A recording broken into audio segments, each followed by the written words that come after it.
Well, look what we have here. The charity section must be overflowing today.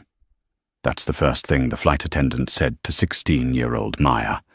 Not a "welcome aboard," not a "can I see your ticket," but a sneer coated in venom. Maya, clutching her first-class boarding pass, felt 100 pairs of eyes turn towards her. She was alone, thousands of miles from home, and the woman in the crisp uniform had just declared her an imposter. But this flight attendant, so confident in her petty power, had no idea who was about to walk down that jet bridge. She was about to learn that some mothers don't just complain to customer service, they enforce federal law. The hum of the Boeing 777 was a symphony of possibility for 16-year-old Maya Washington. Each whine of the auxiliary power unit and every muffled announcement from the gate agent was a note in the overture to her summer adventure. She was flying from Chicago to San Diego, a solo trip to spend a month with her grandmother. It was a rite of passage, a declaration of independence that her mother Lena had finally agreed to after months of careful negotiation. Clutched in her hand was her boarding pass for seat 2A, first class. It was a surprise gift from her mum, a woman who believed that if you worked hard, you deserved to enjoy the fruits of your labor, even if it was just for a 5-hour flight. "You deserve a little comfort, sweetie," Lena had said, her voice warm over the phone the night before. "Just be polite, keep to yourself, and enjoy the ride." Maya, an aspiring artist who saw the world in shades and textures, was already mentally sketching the clouds from her window seat. She adjusted the strap of her leather satchel, which held her prized sketchbook and a set of charcoal pencils, and stepped across the threshold of the aircraft. "Welcome aboard," a young, fresh-faced flight attendant named Chloe said with a genuine smile. "Hi, thank you," Maya replied, her shy smile gracing her lips as she made her way down the aisle into the quiet, spacious enclave of the first-class cabin. The seats were like plush leather thrones, a world away from the cramped economy rows she was used to. She spotted the 2A placard and felt a flutter of excitement. As she moved to place her satchel in the overhead compartment, a sharp, imperious voice cut through the cabin's serene atmosphere. "May I help you?" The voice was not helpful. It was laced with a metallic chill, the kind that suggested you were an inconvenience. Maya turned to see a woman in her late 40s, her blonde hair pulled back in a severe, immaculate bun. Her name tag read, "Brenda Senior Flight Attendant." Her smile was a thin, tight line that didn't reach her cold, assessing eyes. Those eyes raked over Maya's comfortable travel attire, a nice hoodie from her favorite art museum, clean jeans and a pair of classic sneakers, and dismissed them instantly. "Oh, I was just putting my bag up," Maya said, gesturing to the bin above her seat. "I'm in 2A. Brenda let out a short, sharp breath, a sound somewhere between a scoff and a laugh. It was then she delivered the line that would hang in the air, like poison. "Well, look what we have here. The charity section must be overflowing today." The word struck Maya with physical force. Her cheeks flushed hot with a mixture of confusion and shame. A well-dressed man in seat 3C, who had been reading a financial newspaper, lowered it slightly, his brow furrowed. I'm sorry," Maya stammered, thinking she must have misheard. "Economy is in the back of the plane, sweetie," Brenda said, her voice dripping with condescension. She gestured vaguely over her shoulder with a perfectly manicured thumb. "You seem to have gotten lost. It's an easy mistake to make when you're not used to this." She waved a hand around the cabin, a gesture that encompassed not just the seats, but an entire world of privilege she assumed Maya knew nothing about. Maya's shyness was quickly being replaced by a spark of indignation. "No, this is my seat." "Tre." She repeated, her voice a little stronger this time. She pulled out her phone and displayed the digital boarding pass, the bold 2A, glowing under the cabin lights. Brenda barely glanced at it. "Phone apps can be faked. I need to see a printed ticket and your ID. It's standard procedure when there's a seating discrepancy." "But there is no discrepancy," Maya insisted, her heart starting to beat faster. "My name is Maya Washington, and my seat is 2A. My mother bought the ticket." The mention of her mother seemed to amuse Brenda.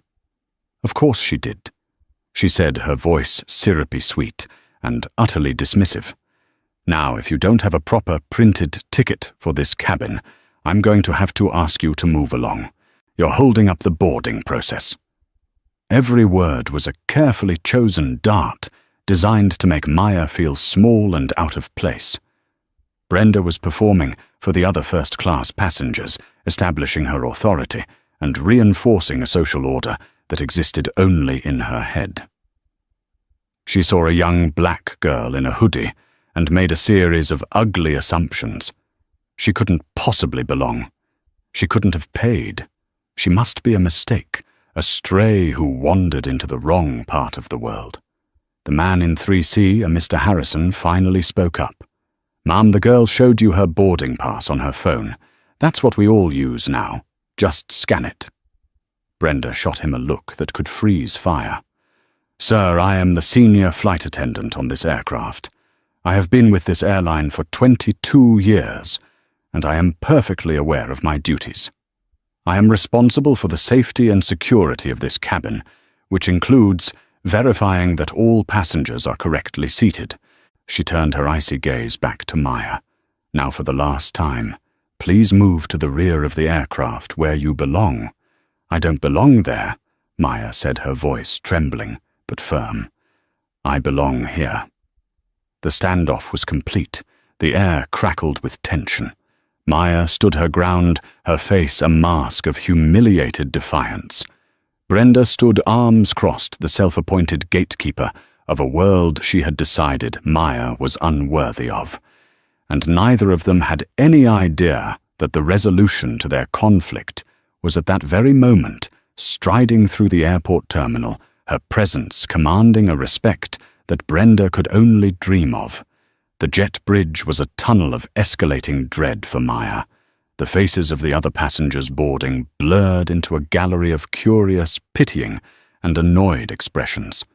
Brenda had created a bottleneck, and Maya was the unwilling centerpiece. "You're causing a scene," Brenda hissed, leaning in so close Maya could smell her cloying perfume. It was a classic bully's tactic, accuse the victim of the very disruption you are creating. "I'm not doing anything," Maya whispered, her voice tight with unshed tears. "I'm just trying to get to my seat." "Your seat is not here," Brenda insisted, her voice rising in volume for the benefit of the growing audience. "I have offered you a simple, polite solution. Go to the back of the plane, and we can sort this out once we're in the air. If, and I mean, if a mistake has been made by the gate agent, we will address it then. But as of now, this seat," she patted the plush headrest of 2A, "is unoccupied." The sheer audacity of the statement denying Maya's very presence and claim was staggering. Mr. Harrison in 3C had heard enough. He unbuckled his seatbelt and stood up, a tall, imposing man in a tailored suit. "That's enough," he said, his voice a low baritone that commanded attention. "Her name is on the manifest, isn't it? My app shows the passenger list. Washington M, seat 2A. Just look it up on your own device instead of harassing a child." Brenda's face, already a mask of condescension, hardened into something uglier. Her authority had been publicly challenged by a passenger. "Sir, I'm going to have to ask you to sit down and refrain from interfering with the crew in the performance of their duties. That is a federal offense." She weaponized the rules she was so clearly breaking in spirit. The threat, though hollow, had its intended effect. Mr. Harrison, a corporate lawyer who knew the path of least resistance, gave Maya an apologetic look and sat back down, though he kept his phone out, discreetly aiming its camera towards the unfolding drama. Emboldened, Brenda turned her full attention back to Maya. "Now I have had it with this nonsense. You either walk to the back of this plane on your own 2 feet, or I will have airport security escort you. The choice is yours." The threat of security of being physically removed was the final humiliation. Tears welled in Maya's eyes, blurring the smug face in front of her. The younger flight attendant, Chloe, hovered near the galley, wringing her hands. Her face was pale, her expression torn between fear of Brenda and sympathy for Maya. She knew this was wrong, but Brenda's tenure and reputation for vindictiveness kept her silent. Maya felt a wave of despair wash over her. Maybe she should just go. Maybe she should just walk to the back. Find an empty middle seat in economy and endure the flight in shame. The joy of her trip, the pride of her first solo journey had been curdled into a public spectacle of disgrace. Her mother's words echoed in her mind. "You deserve a little comfort." This was the opposite of comfort. This was torture. She clutched the strap of her satchel, the smooth leather, a small, tangible comfort. Inside was her sketchbook, her world. She felt a desperate urge to open it, to lose herself in the familiar lines and shadows, to draw herself out of this nightmare. But she couldn't.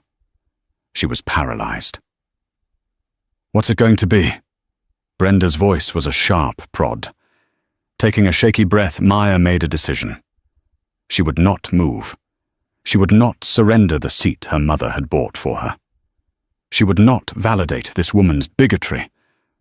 "No," she said, her voice quiet but unwavering. "Call security. I'll wait for them right here." Brenda's eyes widened in disbelief, then narrowed in fury. This was not the reaction she expected. She had anticipated tears and a panicked retreat. This quiet defiance was an infuriating challenge to her dominance. "Fine," she snapped. "Have it your way." She reached for the interphone on the wall, her finger hovering over the button to call the cockpit and request security to the gate. "Don't say I didn't warn you." The entire first-class cabin was silent, holding its collective breath. The last few passengers shuffled past, averting their eyes. Maya stood small and alone, but resolute. Her heart hammered against her ribs, a frantic drumbeat of fear and pride. She braced herself for the arrival of uniformed officers, for the walk of shame off the plane, for the phone call she would have to make to her mother, explaining how the entire trip had collapsed before it even began. The seconds stretched into an eternity. Brenda's finger pushed the call button. The stage was set for Maya's final crushing defeat. Just as Brenda began to speak into the interphone, a subtle shift occurred at the front of the cabin. The flow of boarding passengers had trickled to a stop, but now 2 final figures appeared in the entryway of the aircraft. Their arrival changed the very atmosphere on the plane. The first was a man in his 50s, with a neat grey suit and a nervous energy that made him constantly scan his surroundings. He looked like an accountant who had just been told the IRS was on the phone. But it was the person behind him, one hand resting gently on his elbow, who commanded the cabin's silent, immediate attention. She was a tall, athletic black woman in a dark blue polo shirt with U.S. Marshal emblazoned in stark yellow letters across the front and back. A tactical belt was slung low on her hips, holding a holstered sidearm, a taser, and a pair of handcuffs.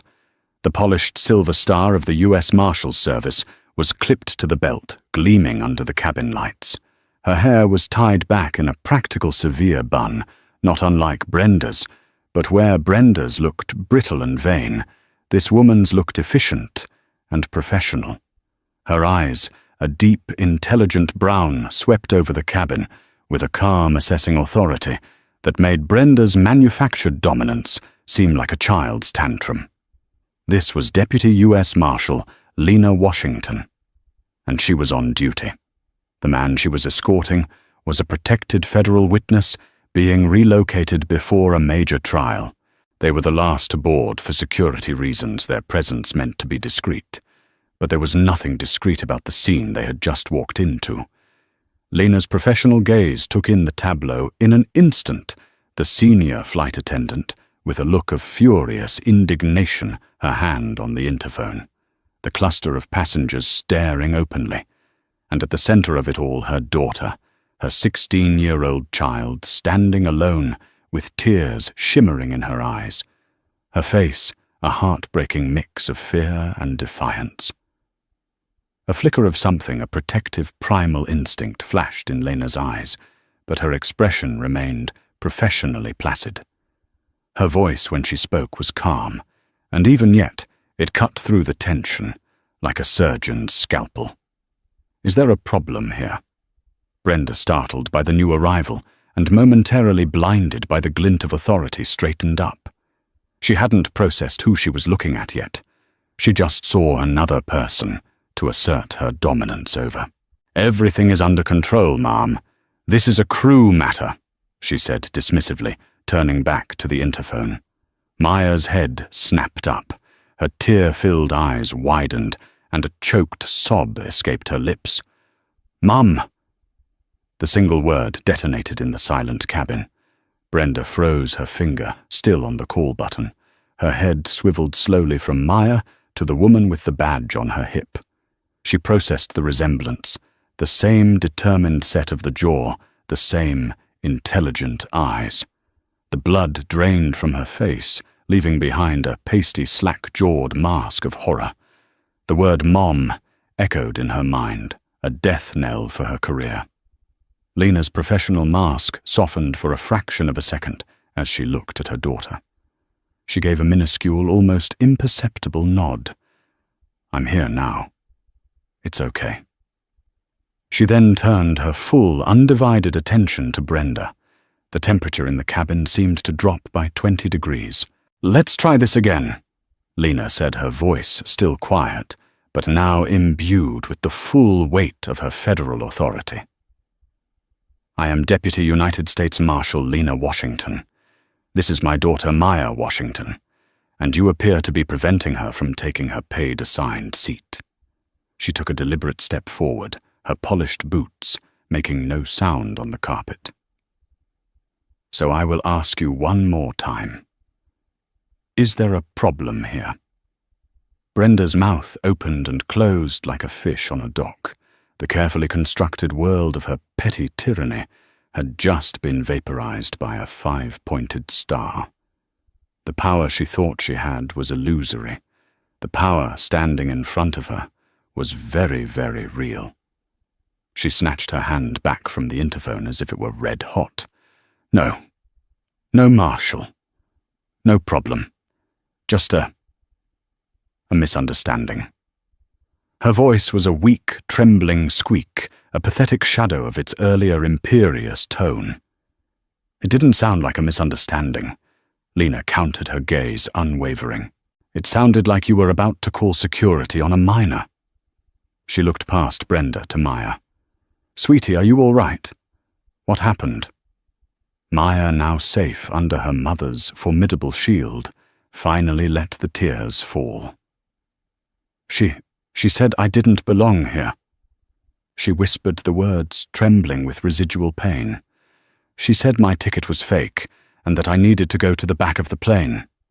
She was going to have me removed." Lena's eyes narrowed. She looked back at Brenda, whose face was now slick with a sheen of cold sweat. The sneer was gone, replaced by pure, unadulterated panic. "A misunderstanding." Lena repeated the words, dripping with icy skepticism. She glanced at her charge, the witness. "Mr. Peterson, please take your seat, 4A. I'll be with you in a moment." The witness, looking profoundly grateful to be uninvolved, scurried past them to his seat. Lena then took another step towards Brenda, effectively cornering her against the galley wall. "My daughter," she said, her voice a low, dangerous growl that was meant for Brenda and Brenda alone. is a 16-year-old girl traveling by herself, and you chose to single her out, humiliate her, and accuse her of theft in front of an entire cabin of passengers. I want you to explain to me very carefully why you felt that was an appropriate course of action. The hunter had just become the hunted. Brenda's mind raced desperately, searching for an escape hatch. She was trapped between a federal marshal and the consequences of her own bigotry. Her 22 years of service, her seniority, her carefully cultivated image as the queen of the cabin, it was all dissolving like sugar in hot water. It was a procedural issue. She stammered, her eyes darting around, avoiding Lena's direct gaze. Her ticket. It didn't scan properly at first. I was just following protocol. Safety and security. Protocol. Lena's voice was sharp, cutting through the pathetic excuse. Is it protocol to accuse a passenger of faking their boarding pass without even attempting to verify it on your own device? Is it protocol to make comments about the charity section? Is it protocol to threaten to have a child removed from the flight for simply trying to take the seat that was paid for? Each question was a precise jab, dismantling Brenda's lie piece by piece. She had no defense. She had been caught red-handed, not just by the mother of her victim, but by an officer of the law. Mr. Harrison, the businessman in 3C, saw his moment. He raised his hand slightly. Marshal, for what it's worth, I saw the whole thing. The young lady showed the attendant her phone. The pass was perfectly clear. The attendant refused to look at it, and was incredibly belligerent. He held up his phone. I also have a video of the last few minutes of the interaction. Brenda's head whipped around to look at him, her face a mask of betrayal and terror. A video. The evidence was irrefutable. Lena gave Mr. Harrison a nod of gratitude. Thank you, sir. I may need a copy of that. She turned back to the now trembling flight attendant. So, Brenda, she said, using her name for the first time, making it sound like an indictment. It seems we have a witness and a recording. Would you like to revise your statement about protocol? Brenda was silent. There was nothing left to say. Her lies had crumbled, leaving only the ugly truth exposed to the sterile cabin light. Just then, the younger flight attendant, Chloe, emerged from the galley. She looked terrified, but seeing the shift in power, she found a sliver of courage. Marshal Washington, she said, her voice barely a whisper. I can confirm what that gentleman said. Brenda never tried to scan the pass. She just started yelling at her. The final nail was hammered into Brenda's professional coffin. She was exposed a bully, stripped of her power, her actions laid bare by her own colleague. Lena looked from the pale, shaken Chloe to the defeated Brenda. Her face was a study in cold, controlled anger. You are a disgrace to your uniform, she said, her voice low and venomous. You used your position of authority to terrorize a child based on your own pathetic prejudices. She then reached for the interphone herself, her movements crisp and efficient. She pressed the button to call the flight deck. Captain! A voice crackled back immediately. Everything okay back there? We were about to call you. Captain, this is Deputy U.S. Marshal Lena Washington. She stated, her voice calm and authoritative. I am on board escorting a federal witness. There has been a serious incident involving a member of your crew and my daughter. I need you to come to the first-class cabin immediately. There was a brief pause on the other end. Then, understood, Marshal. I'm on my way. The click of the interphone being hung up was like the sound of a judge's gavel. Sentence was about to be passed. Brenda sagged against the galley wall, her face ashen. She looked at Maya, who was now standing next to her mother, sheltered and safe. For a fleeting moment, Brenda's expression was not of anger or fear, but of pure, unadulterated hatred for the girl who had brought this ruin upon her. It was a look that confirmed everything. She wasn't sorry for what she did. She was only sorry she got caught. Maya, seeing that look, didn't flinch. She just stood taller, her mother's strength flowing into her. The fear was gone, replaced by a quiet, steely resolve she didn't know she possessed. Within a minute, the cockpit door opened, and a distinguished man with silver hair and a captain's uniform emerged. Captain Miller took in the scene, the formidable U.S. Marshal, the tear-streaked face of the young girl beside her, and his own senior flight attendant, who looked like she was about to faint. "Marshal," he said, his tone serious and respectful. Lena didn't raise her voice.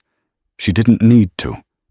In a calm, factual, and devastatingly precise manner, she recounted the entire incident. She told him what Maya had told her. She pointed to Mr. Harrison, who confirmed the account, and mentioned the video. She motioned to Chloe, who nodded her silent, terrified agreement. She laid out the facts like a prosecutor, presenting an open and shut case. Captain Miller listened intently, his expression growing darker with every word. When Lena finished, he turned his steely gaze on Brenda. "Brenda, is this true?" he asked, his voice dangerously quiet. Brenda looked at the floor, unable to meet his eyes. Her silence was her confession. "You made comments about her belonging in the charity section," he pressed. Silence. "You refused to verify her boarding pass and threatened to have her removed from my aircraft." Silence. Captain Miller's jaw tightened. He was a man who had spent 30 years responsible for the lives of thousands of passengers. He had no tolerance for crew members who compromised the safety and integrity of his flight for any reason, let alone raw, unprofessional bigotry. He looked at Lena. "Marshal, I am profoundly sorry. On behalf of this airline, I am horrified and deeply apologetic for what your daughter has endured." He then turned to Maya, his expression softening. "And young lady, my apology to you most of all. No one, and I mean no one, should ever be treated this way on one of my flights. This is not what we stand for." He straightened up, his decision made. The time for investigation was over. The time for action was now. "Brenda," he said, his voice ringing with finality, "gather your personal belongings from the galley. You are relieved of duty. You are not flying with us today. Another crew member from the gate will take your place. We will discuss your future with this airline on the ground." It was a public firing, a complete and utter professional execution delivered in the very cabin she had tried to rule. The unraveling was complete. All that was left was the fallout. The removal of Brenda from the aircraft was swift and clinical. Another flight attendant, a woman with kind eyes and a professional demeanor, was brought on board. Chloe, the younger attendant, seemed to breathe freely for the first time since the ordeal began, her shoulders relaxing as she busied herself with pre-flight checks, occasionally glancing at Maya with a look of profound relief and apology. Captain Miller personally escorted a stone-faced Brenda off the plane, her small crew bag clutched in her hand. The jet bridge door hissed shut behind them, a sound of finality. When the captain returned, he came directly to seat 2A, where Maya was finally settled, her satchel safely stowed. Lena stood in the aisle beside her, a protective, silent presence. "Miss Washington Habdesso," Captain Miller said to Maya, kneeling slightly to be at her eye level, "I want to reiterate my apology. We will be conducting a full internal investigation. I've already been in contact with our corporate office. The passenger in 3C, Mr. Harrison, has agreed to email his video to me and our legal team. I can assure you appropriate and permanent action will be taken." He then looked at both Lena and Maya. "As a small gesture, we've refunded your tickets in full, and we've credited 100,000 frequent flyer miles to each of your accounts. It's a pathetic compensation for what happened, I know, but I wanted to do something immediately." Lena nodded. "Thank you, Captain. We appreciate you taking this so seriously." "It's the only way to take it," he said grimly. "Now please, if there is anything at all you need during this flight, you ask for me directly." With a final apologetic smile for Maya, he returned to the cockpit. The cabin doors were armed, the safety demonstration began, and soon the powerful engines of the 777 spooled up. As the plane raced down the runway and lifted gracefully into the sky, Maya looked out the window. She saw the city shrink below a tapestry of lights and shadows. The ugliness was on the ground behind her. Up here in the clean blue air, she felt a sense of peace she hadn't thought possible an hour ago. Her mother sat down in the empty seat beside her 2B after checking on her witness in the row behind. For a few moments, they sat in comfortable silence, watching the clouds. "You were so brave, sweetie," Lena said softly, reaching over to take Maya's hand. "I was terrified." Maya admitted, her voice thick with emotion. "I wanted to run." "But you didn't," Lena said, squeezing her hand. "You stood your ground. You knew you were right and you didn't back down. That's a strength some people never find. I've never been more proud of you." A single tear rolled down Maya's cheek, but this one wasn't from humiliation. It was from relief, from love, from the profound and unshakable knowledge that she was not alone. The reckoning for Brenda was not slow in coming. It was a swift and brutal cascade of consequences.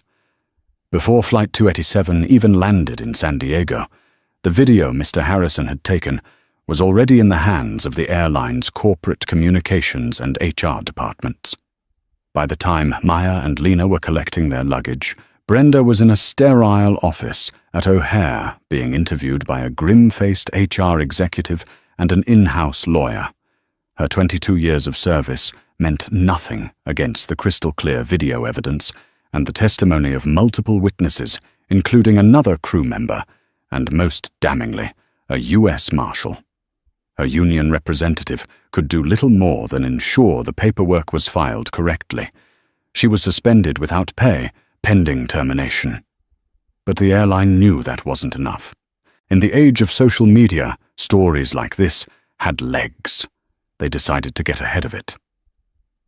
Before the end of the business day, the airline released a public statement. It didn't name Brenda, but it described an incident on a flight from Chicago to San Diego, where a crew member engaged in discriminatory behavior that is in direct opposition to the values and policies of our company. It stated that the employee had been removed from service and that a full investigation was underway. They publicly apologized to the affected passenger and her family. Mr. Harrison, the corporate lawyer, saw the statement. Feeling that the corporate language was too sanitized, he posted a short, factual account of what he witnessed to his LinkedIn profile, which had thousands of connections. He praised the captain's swift action and the professionalism of the U.S. Marshal, but he described Brenda's behavior in unflinching detail. The story exploded. It was picked up by aviation bloggers, then by news outlets. Within 48 hours, flight attendant berates teen was a trending topic. While her name wasn't officially released, amateur internet sleuths, cross-referencing the flight number date, and leaked employee murmurs eventually identified Brenda. Her digital life was obliterated. Her carefully curated Facebook page, full of smiling travel photos, was inundated with furious comments. 2 weeks later, Brenda received her official termination letter. The cause cited was gross misconduct, including discriminatory harassment and creating an unsafe cabin environment. She lost her job, her travel benefits, her pension, and her reputation. She had built her entire identity around her seniority and her uniform, and now both were gone. She was grounded, stripped of the petty authority she had so viciously abused. The woman who had tried to cast a young girl out of first class found herself cast out of the only world she knew. It was a complete and total fall from grace, a consequence born entirely of the ugliness she had chosen to unleash on a quiet, unassuming teenage girl. A month later, Maya sat on her grandmother's sun-drenched porch in La Jolla, overlooking the Pacific Ocean. Her sketchbook was open on her lap. It wasn't filled with clouds, as she had originally planned, but with portraits. There was a quick charcoal sketch of Mr. Harrison, his brow furrowed with concern. There was a drawing of Chloe, her face pale with fear and conflict. There was even one of Brenda, her expression a twisted mask of sneering superiority. Maya found that drawing it was cathartic, a way of capturing the ugliness and robbing it of its power. But the last, most detailed drawing was of her mother. Not in her formidable U.S. Marshal uniform, but as she was now sitting across from her sipping iced tea, her face relaxed in the warm California sun. Maya had captured the strength in her eyes, but also the softness, the fierce, unconditional love that had been her shield. Her phone buzzed with a text from a friend back home. "Did you see the airline just announced a new mandatory diversity and de-escalation training program for all cabin crews effective immediately? They're calling it the Washington Initiative." Maya showed the text to her mother. Lena read it, and a slow, satisfied smile spread across her face. "Well, how about that?" she said. "Sometimes you push back on something ugly, and something good grows in its place." The incident had changed Maya. The shyness was still there, a quiet part of her personality, but it was now overlaid with a new layer of confidence. She had faced down public humiliation and raw prejudice, and she had not broken. She had learned that her voice, though quiet, had power. She had learned that standing up for yourself, even when you are terrified, is its own form of victory. The flight to San Diego had started as a nightmare. Brenda's hateful words had been meant to shrink her, to make her feel worthless and small. But they had failed. In the end, the incident had only served to show Maya just how large her world truly was. A world that contained not just ugliness, but also the kindness of strangers like Mr. Harrison, the quiet courage of people like Chloe, and the unshakable strength of a mother's love. She picked up her charcoal pencil. She turned to a fresh page in her sketchbook, the vast blue expanse of the ocean before her. She was no longer just sketching what she saw. She was drawing the world, as she now understood it, a complex place of shadow and light, where the actions of one person could cast a long, dark shadow, but where the courage of others could bring forth the dawn. And from her vantage point, the view was spectacular. 3 months had passed. The golden California sun had been replaced by the crisp, golden autumn of Chicago. Maya was back in the familiar rhythm of her junior year of high school, but something within her had been fundamentally recalibrated. The incident on Flight 287 was no longer a raw, open wound. It had scarred over, and the scar tissue she was discovering was stronger than the original skin. Her art had transformed. Her sketchbook, once a private sanctuary for capturing quiet landscapes and still lifes, had become a journal of faces and emotions. She drew the commuters on the L train, trying to capture the weariness in one man's eyes or the hopeful spark in a young woman's smile. She was no longer just an observer of the world. She was a student of its humanity, its complexities, its casual cruelties, and its unexpected graces. The experience had given her a new lens, a deeper focus. She understood that behind every face was a story, a struggle, a joy. Brenda had tried to render her invisible, to reduce her to a stereotype, and in defiance, Maya now sought to see the full, nuanced humanity in everyone else. The story had faded from the headlines, replaced by the relentless churn of the 24-hour news cycle. For that, Maya was grateful. The last thing she wanted was to be forever known as the girl from the plane. Yet the ripples of that day continued to spread. The Washington Initiative had become a real, tangible thing, a buzzword in the aviation industry. Her mother had received a formal commendation from the airline's board and a personal letter of thanks from the CEO. One crisp October afternoon, a thick, cream-colored envelope arrived by courier. It wasn't addressed to her mother, but to Ms. Maya Washington. Inside, on heavy embossed letterhead, was a letter from Robert Maxwell, the chief executive officer of the airline. It was a formal invitation. He wrote of his profound regret for what she had endured and his admiration for her poise and courage. He then came to the point the Washington Initiative was more than just a press release. It was a top-to-bottom overhaul of their corporate culture, and he wanted it to be authentic. To that end, he was inviting Maya and her mother to their corporate headquarters in Dallas for a 2-day consultation. They wanted her input, her perspective.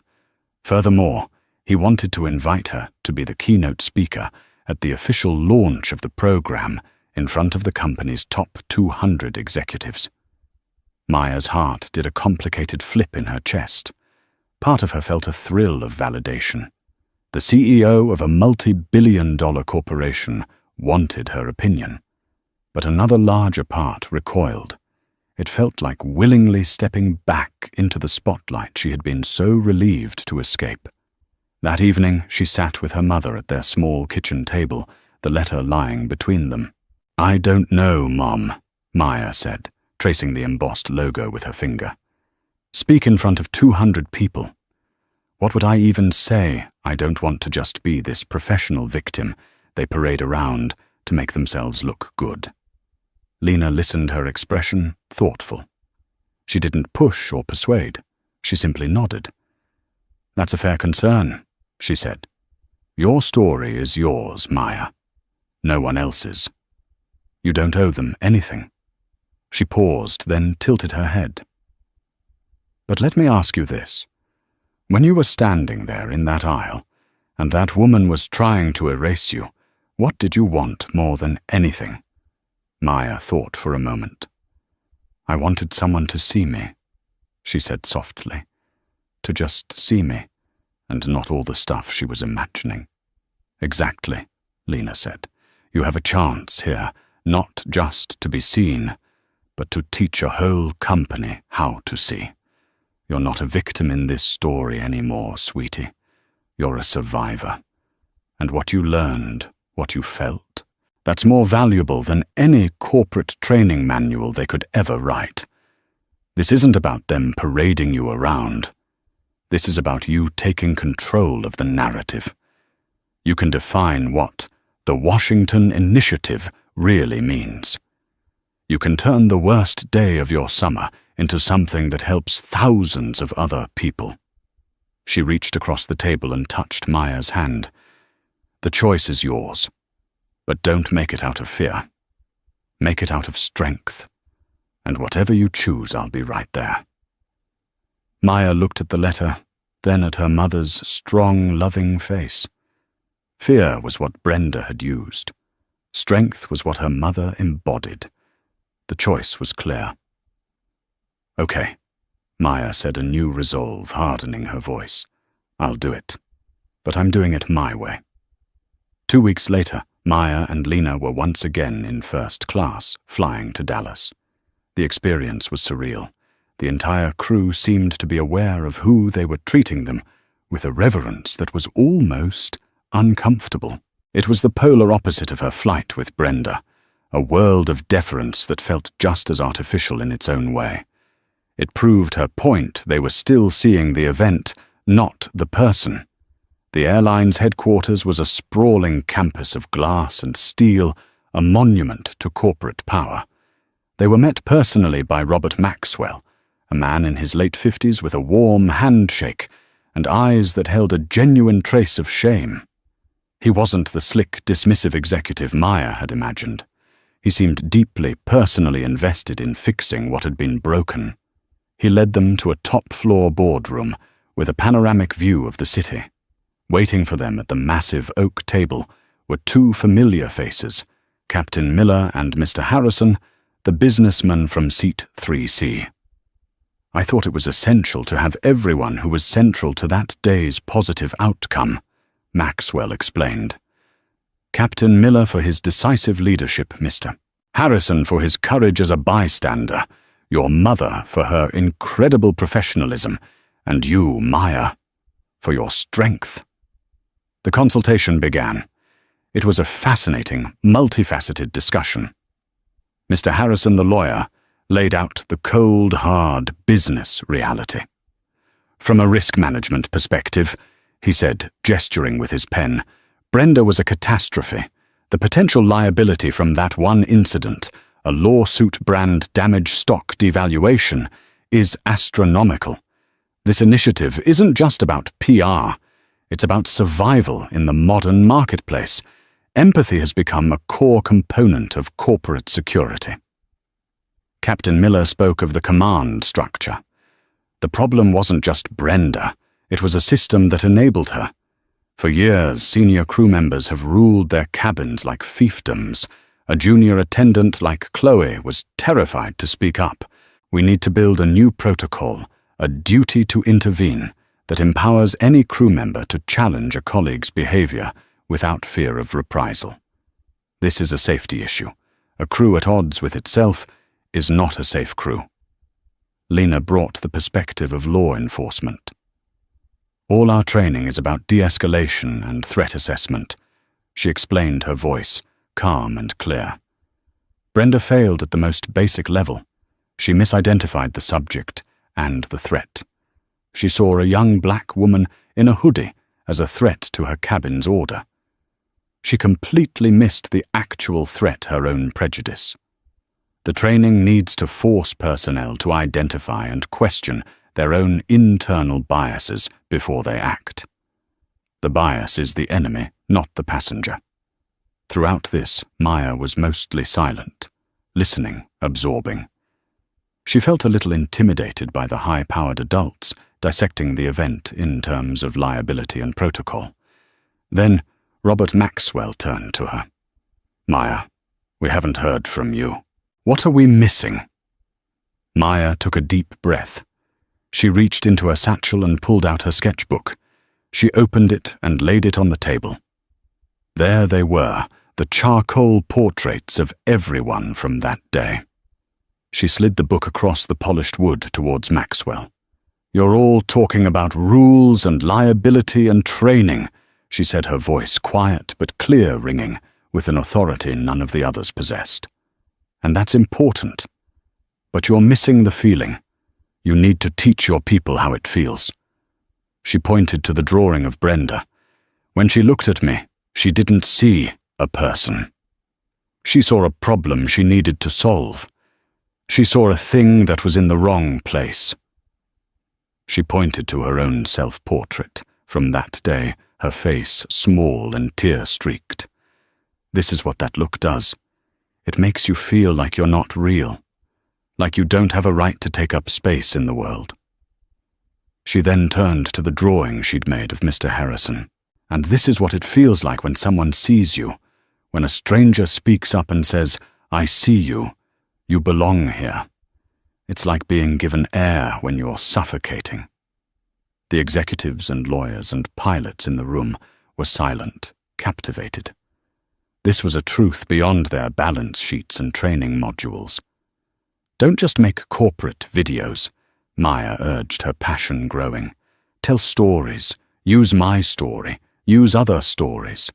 Put your flight attendants in simulations where they are the passenger being judged. Make them feel it. The only way to stop someone from treating another person like a stereotype is to force them to see the human first. Before the ticket, before the clothes, before the color of their skin. You have to see the human. In that moment, she was no longer a shy teenager. She was an architect of empathy. A new, powerful silence filled the room as Robert Maxwell slowly paged through her sketchbook, looking at the faces, seeing the story through her eyes. "You're right," he said, finally, his voice thick with emotion. "You're absolutely right." He looked up at Lena. "Your daughter is remarkable." He then shared something they didn't know. Brenda had a pattern. He admitted, his face grim. Over 20 years, there were 17 informal complaints lodged against her. Microaggressions, rudeness to passengers in economy, conflicts with junior crew. They were all dismissed by middle management as personality issues, or Brenda being Brenda. The system protected her seniority. It failed everyone, including, in the end, her. He sighed. She filed a wrongful termination suit. It was dismissed by the judge in less than an hour after our lawyers presented Mr. Harrison's video and her internal file. We haven't heard from her since. The news provided a final grim closure. Brenda wasn't a one-time monster. She was the product of a system that tolerated small cruelties until they festered into a large one. The day of the launch arrived. Maya stood backstage, her heart pounding. Her mother gave her a quick, fierce hug. "Just speak your truth, sweetie," she whispered. "That's all you have to do." Maya walked out onto the stage. The glare of the lights was blinding, but she found her mother's face in the front row, and it anchored her. Behind her, on a giant screen, was not a corporate logo, but a high-resolution scan of her charcoal portrait of Mr. Harrison, a stranger's concerned face. She took a deep breath and began to speak, not from a script, but from her heart. She told them how excited she had been for her trip. She told them how the flight attendant's words had made her feel small, invisible like a ghost. And then she told them about the man in 3C who spoke up, and how his simple words made her feel real again. "My mother is a U.S. Marshal," she said, her voice gaining strength. "She's a hero, but you don't need a badge and a gun to be a hero. That day, my hero was a businessman who lowered his newspaper and decided to get involved.